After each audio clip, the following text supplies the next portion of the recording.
Have you ever had one of those moments where you try to say something, but it's like the words won't come out? It's like your tongue is on strike, your brain is on vacation, and your mouth is just like, sorry, not today. If you've ever been there, then you know what it's like to stutter. Now I know what some of you might be thinking. Stuttering. That doesn't sound fun. Yes, you're right. It's not always a walk in the park. But here's the thing. Just because something can be difficult and frustrating doesn't mean we can't find a way to laugh about it. So let's have some fun with this, shall we? First of all, I'll be taking you through a lot of did you knows. Did you know that some of the most famous and successful people in history were stutterers? That's true. Winston Churchill, Bruce Willis, and even Marilyn Monroe all had stutters at some point in their lives. And you know what they say? Imitation is the sincerest form of flattery.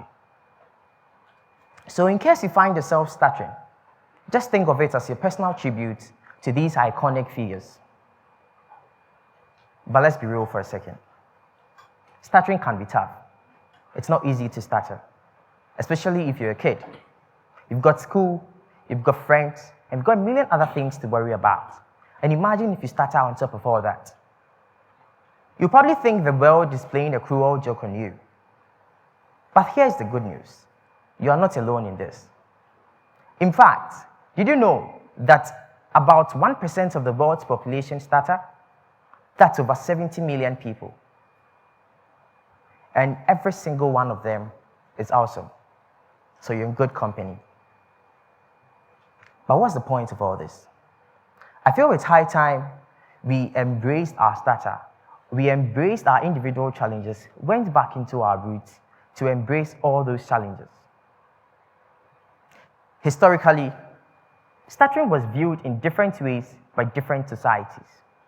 In some African societies, for example, stuttering was seen to be caused by spirits and demons.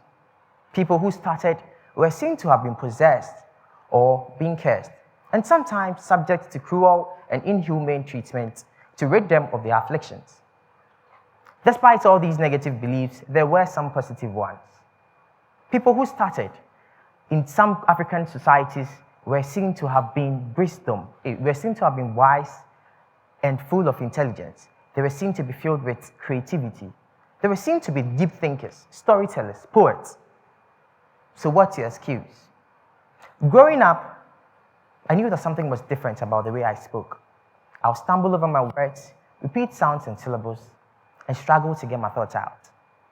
But I didn't know what was happening or why it was even happening. As I grew older, my stutter became more pronounced. I would dread having to speak in public, and I would avoid certain words or phrases that I knew would trip me up. And I would feel ashamed, embarrassed, and frustrated anytime I had to speak. One of the most daunting challenges was facing interviews. The mere thought of having to articulate my qualification and answer interview questions fluently was overwhelming. With that, I would practice my responses in hours in order to minimize the risk of stuttering. But despite all these efforts, the anxiety and fear would often hijack my focus, making me stumble over my words, feeling defeated. It wasn't until my late teens that I learned about stuttering, that I came to understand that what I was going through had a name. I learned that stuttering is a neurological condition that affects millions of people around the world, and that there is no cure. But I learned something else. I learned that stuttering should not be seen as a weakness or disability, and that many people who stutter around the world go on to live successful and fulfilling lives, and that stuttering could even be an asset in certain situations. In fact, did you know that the President of the United States of America, Joe Biden, had a stutter at some point in his life? Yes, that's the president of one of the biggest economies in the world. Probably there is hope for me. I may be the president of Ghana someday. So those who laughed at me in high school and in my community, stay woke. Now back to our African context. One of the techniques that Africans used to deal with stuttering was storytelling. You know how storytelling is unique to African culture, how Africa has this unique way of telling our stories. Yes, some African societies leverage this part of their culture to help people with speech impediments. With that, I started to experiment different ways of speaking and different ways of viewing my startup using storytelling and poetry. I tried slowing down my speech, using breathing techniques, and using humor to diffuse tense situations. I realized that my voice and values were important and that I should express them with confidence. As I practiced this mindset of owning my stutter and focusing on my strength and persevering despite the challenges, I started to experience a shift. I felt more confident, empowered, and in control of my speech. I learned to believe in myself and be patient with myself, and to go on with authenticity, resilience, and self-compassion. By owning my stutter, by embracing it, and by making it a part of my identity, I have found a sense of strength and purpose that I wouldn't have found if I had continued to hide it or be ashamed of it. And I've been able to move forward with greater resilience and authenticity. Owning my stutter was not easy. It required courage, vulnerability, and self-compassion. It meant confronting my fears, facing my challenges heads-on, and embracing my stutter as part of who I am. Through owning my stutter, I have learned a lot of valuable life lessons. I've learned the power of resilience, the importance of self-acceptance, and the beauty of diversity. I've also learned to appreciate the value of communication beyond words, to listen with empathy, and to express myself authentically. Today, I stand in front of you as a proud stutterer.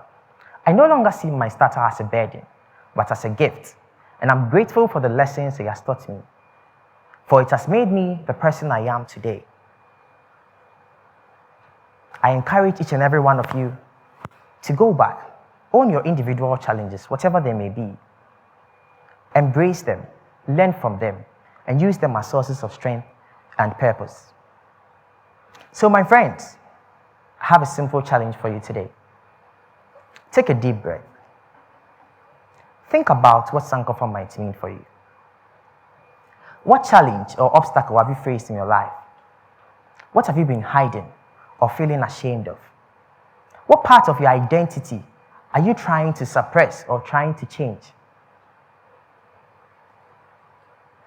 Now imagine what it would be like to fully embrace all those parts of yourself.